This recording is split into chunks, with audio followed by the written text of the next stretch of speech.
ভাগ্য যদি সাথে থাকে তাহলে ডাঙায়ও ডিঙি চলে। হ্যাঁ বন্ধুরা, আগামীকাল রবিবার, আর আগামীকাল পাঁচটি সৌভাগ্যশালী রাশির হঠাৎ বা আকস্মিক অর্থপ্রাপ্তি ঘটতে চলেছে। আমি এই ভিডিওতে পাঁচটি অতীব সৌভাগ্যশালী রাশির নাম আপনাদের সামনে প্রেজেন্ট করতে চলেছি, যে রাশিগুলি আগামীকাল রবিবার দিন হঠাৎ বা আকস্মিক ধনলাভ বা ধনপ্রাপ্তি ঘটতে চলেছে। তো কোন সেই সৌভাগ্যশালী পাঁচটি রাশি, সেদিকে চোখ রাখার আগে আপনাদেরকে একটি বিষয় প্রথমেই বলে দিই। আমি এই ভিডিওতে যে 5 রাশির নাম আপনাদের সামনে প্রেজেন্ট করতে চলেছি, সেই 5 রাশির মধ্যে আপনার রাশির নাম থাকলেই যে আপনার জীবনে নিশ্চিত রূপে প্রাপ্তি ঘটবেই, এর দাবি কিন্তু আমি করছি না। কারণ কি জানেন? কারণ একটাই, আমি এখান থেকে আপনাদের কারোরই ব্যক্তিগত জন্মছক বা হস্তরেখা কোনোটাই দেখতে পাচ্ছি না। আমি যে কথাগুলো বলতে চলেছি সেটি পুরোটাই ইন জেনারেল। তাই সর্বোপরি আপনারা আগে আপনাদের ব্যক্তিগত জন্মছক বা হস্তরেখাটি বিচার করে নিন এবং জেনে নিন আপনার জন্মছক অনুযায়ী প্রাপ্তিযোগ কোন সময় রয়েছে, আপনার এক্স্যাক্ট টার্গেট নাম্বার কি রয়েছে। এই বিষয়গুলো কিন্তু নির্ভর করে প্রাপ্তিযোগের জন্য। অনেকেই মনে করেন যে টিকিট কাটলেই বোধহয় প্রাপ্তি ঘটে যায়, একদিন না একদিন তো ঘটবেই। হ্যাঁ, একদিন না একদিন ঘটবে, এটা নিশ্চয়। কিন্তু এই যে একদিন না একদিন করতে করতে আপনি দেখবেন প্রচুর টাকা কিন্তু আপনি নষ্ট করে ফেলেছেন এই টিকিট কেটে কেটে। তার থেকে বুদ্ধিমানের কাজ, আপনারা আগে ব্যক্তিগত জন্মছকটি বিচার করিয়ে নিন, প্রয়োজনে রাহু রক্ষা কবচ ধারণ করুন। হ্যাঁ বন্ধুরা, এই রাহু রক্ষা কবচ এমন এক কবচ যা আপনার প্রাপ্তির জায়গাটাকে মজবুত করে তোলে। যারা যারা রাহু রক্ষা কবচ পরিধান করেছেন প্রত্যেকেরই কিন্তু কম হোক বা বেশি প্রাপ্তি কিন্তু ঘটছে, এবং তারা জানাচ্ছে আমাকে যে স্যার আমার কিন্তু প্রাপ্তি ঘটছে। শুনে খুব ভালো লাগে যখন আপনারা এইরকম ধরনের কথা বলেন। হাতে গুনে কয়েকজন রয়েছে যারা রাহু রক্ষা কবচ ধারণ করার পর প্রাপ্তি আর ঘটছে না। তার দায়ভার সেই ব্যক্তিটাই। কারণ কি জানেন? এইরকম অনেকেই রয়েছে, আমি বারবার বলি, রাহু রক্ষা কবচ পেয়ে সঙ্গে সঙ্গে পরিধান করবেন না। পরিধান করবেন না। নির্দিষ্ট দিন রয়েছে তার, নির্দিষ্ট সময় রয়েছে তার। এই দিন, এই সময়, যে সময়গুলো আমি বলবো, যে দিনে বলবো, এবং কিছু মন্ত্র উচ্চারণ রয়েছে যার মাধ্যমে সেটিকে পরিধান করতে হয়। সেসব যারা ফলো আপ করেনি, যারা নিজের মতো করে হাতে পেয়েই পরিধান করে নিয়েছেন, তাদের ক্ষেত্রে কিন্তু আর প্রাপ্তি ঘটছে না। তারা জানাচ্ছে এবং আমাকে একটি কথাই বলছে যে স্যার আপনার কথা যদি আমি আগে শুনতাম তাহলে এরকম ঘটনা ঘটতো না। তাহলে এখন কি করব?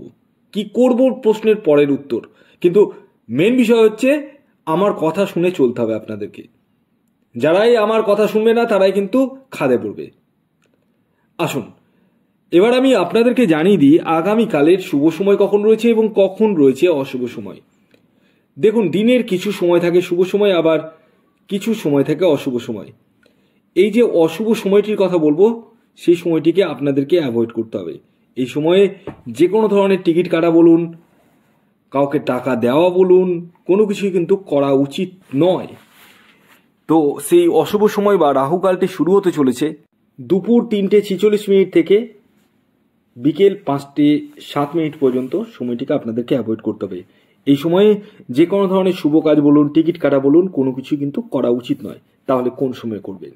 সকাল 7:32 থেকে সকাল 11:58 পর্যন্ত সময়টিকে আপনারা অনায়াসে কাজে লাগিয়ে নিতে পারেন। এবার আসুন আমি একে একে 5টি সৌভাগ্যশালী রাশির নাম এবং তাদের টার্গেট নাম্বার জানাতে চলেছি, যে রাশিগুলির আগামীকাল রবিবার দিন হঠাৎ বা আকস্মিক অর্থপ্রাপ্তি ঘটতে চলেছে। শুরু করার আগে আমি শেষবারের মতো আপনাদেরকে অ্যালার্ট করে দিই, কারণ আমি জানি অনেকেই ভিডিও স্কিপ করে মেন জিস্ট অর্থাৎ রাশির নাম শুনতেই কিন্তু চলে এসেছেন। দেখুন, আমি এই ভিডিওতে যে 5 রাশির নাম আপনাদের সামনে প্রেজেন্ট করতে চলেছি, সেই 5 রাশির মধ্যে আপনার রাশির নাম থাকলেই যে আপনার জীবনে নিশ্চিত রূপে প্রাপ্তি ঘটবেই, তার দাবি কিন্তু আমি কখনোই করিনি আর করবো না। কারণ আমি এখান থেকে কারোরই ব্যক্তিগত জন্মছক বা হস্তরেখা কোনোটাই দেখতে পাচ্ছি না। আমি যে কথাগুলো বলতে চলেছি, অর্থাৎ যে রাশিগুলির নাম বলতে চলেছি, সেটি কিন্তু পুরোটাই ইন জেনারেল, এবং যে টার্গেট নাম্বারগুলি বলবো সেটিও কিন্তু ইন জেনারেল। তাই সর্বোপরি আপনারা আগে ব্যক্তিগত জন্মছকটি বিচার করে নিন, প্রয়োজনে রাহু রক্ষা কবচ ধারণ করুন। কত মূল্য রয়েছে, কিভাবে পাবেন, কতদিন লাগবে, সমস্তটাই হোয়াটসঅ্যাপ করলে জানতে পারবেন। এবার আসুন আমি আপনাদেরকে জানিয়ে দিই আগামীকাল রবিবার দিন কোন 5 রাশির হঠাৎ বা আকস্মিক অর্থপ্রাপ্তি ঘটতে চলেছে, যার মধ্যে প্রথম যে রাশির নাম উঠে আসছে সেটি হচ্ছে মেষ রাশি। মেষ রাশির জাতক বা জাতিকা আপনি হলে আগামীকাল রবিবার দিন আপনাদের জীবনে হঠাৎ বা আকস্মিক অর্থপ্রাপ্তি ঘটতে চলেছে, অর্থাৎ আপনারা কোটিপতি হতে চলেছেন। তবে হবেন তারাই যাদের ব্যক্তিগত জন্মছকে প্রাপ্তিযোগ রয়েছে। আগামীকালের আপনাদের ইন জেনারেল টার্গেট নাম্বার 9 এবং 1। খেয়াল রাখবেন এই টার্গেট নাম্বারটি ইন জেনারেল, অর্থাৎ প্রত্যেকের জন্যই প্রযোজ্য। দ্বিতীয় যে সৌভাগ্যশালী রাশির নাম বলবো সেটি সিংহ রাশি। সিংহ রাশির জাতক বা জাতিকা আপনি হলে আগামীকাল রবিবার দিন আপনাদের জীবনেও হঠাৎ বা আকস্মিক অর্থপ্রাপ্তি ঘটতে চলেছে। আগামীকালের আপনাদের ইন জেনারেল টার্গেট নাম্বার 6 এবং 4। খেয়াল রাখবেন এই টার্গেট নাম্বারটি ইন জেনারেল, অর্থাৎ প্রত্যেকের জন্যই প্রযোজ্য। এর পরবর্তী 3 নম্বর যে রাশির নাম আমি আপনাদেরকে জানাবো, যে রাশি আগামীকাল রবিবার দিন হঠাৎ বা আকস্মিক অর্থপ্রাপ্তি ঘটতে চলেছে, সেটি কর্কট রাশি। কর্কট রাশির জাতক বা জাতিকা আপনি হলে আগামীকাল রবিবার দিন আপনাদের জীবনেও হঠাৎ বা আকস্মিক অর্থপ্রাপ্তি ঘটতে চলেছে, অর্থাৎ আপনারাও কোটিপতি হতে চলেছেন। আগামীকালের আপনাদের ইন জেনারেল টার্গেট নাম্বার 7 এবং 2। এর পরবর্তী 4 নম্বর যে রাশির নাম বলবো, যে রাশি আগামীকাল রবিবার দিন হঠাৎ বা আকস্মিক অর্থপ্রাপ্তি ঘটতে চলেছে, সেটি মিথুন রাশি। মিথুন রাশির জাতক বা জাতিকা আপনি হলে আগামীকাল রবিবার দিন আপনাদের জীবনেও হঠাৎ বা আকস্মিক অর্থপ্রাপ্তি ঘটতে চলেছে। আগামীকালের আপনাদের ইন জেনারেল টার্গেট নাম্বার 6 এবং 7। এর পরবর্তী শেষ যে রাশির নাম বলবো সেটি হচ্ছে মকর রাশি।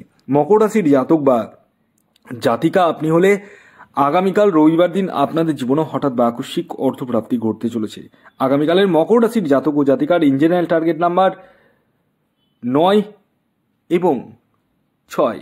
ভিডিওটি এখনকার মতো এই পর্যন্ত। যদি ভিডিওটি ভালো লাগে অবশ্যই লাইক করে দিন, শেয়ার করে দিন। সাবস্ক্রাইব না করে থাকলে সাবস্ক্রাইব করে ফেলুন। ধন্যবাদ।